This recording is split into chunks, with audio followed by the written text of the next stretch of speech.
Much awaited Lok Sabha election kicks off in just about 24 hours.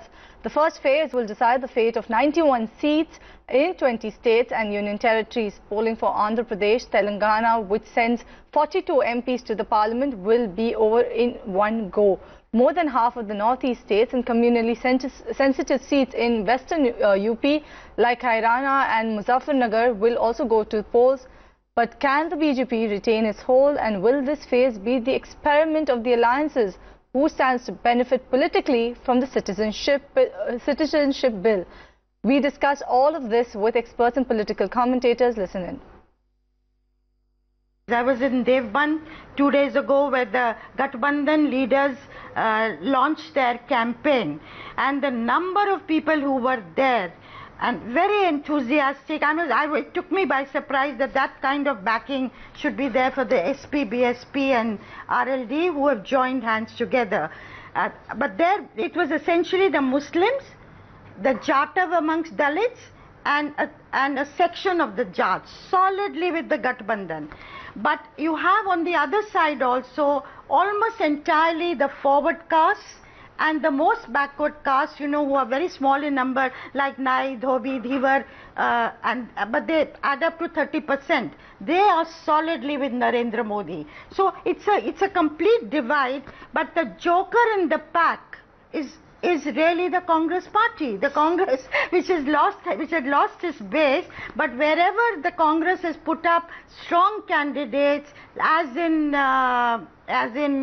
Saharanpur, as in Kairana, as in Bijnor, they can be cutting into the Gathbandhan vote much more than the BJP vote. In Bihar and Uttar Pradesh, let me tell you, out of the 9.3 crore toilets which we have built across the country, maximum have gone to these two particular states. If you see, the Janadhan Bank, 33 crore bank accounts were opened, and major chunk has been opened in Bihar and Uttar Pradesh. The third thing, after 150 years probably, we saw the first internal waterways been functioning and the terminal, the container coming to Varanasi.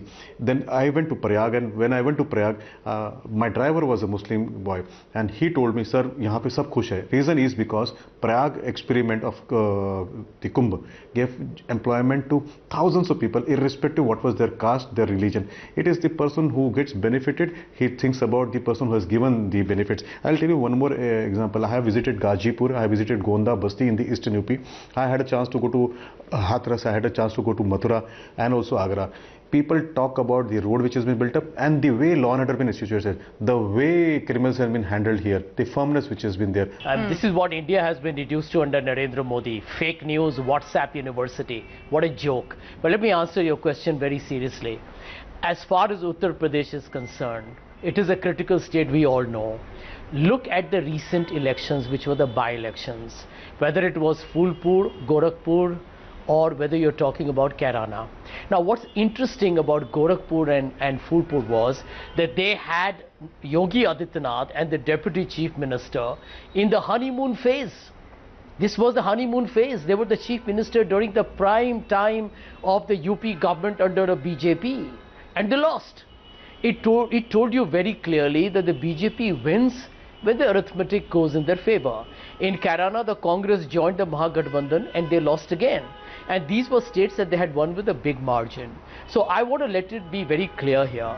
The Congress party is fighting Uttar Pradesh to maximize the number of seats that we believe we deserve to win in Uttar Pradesh.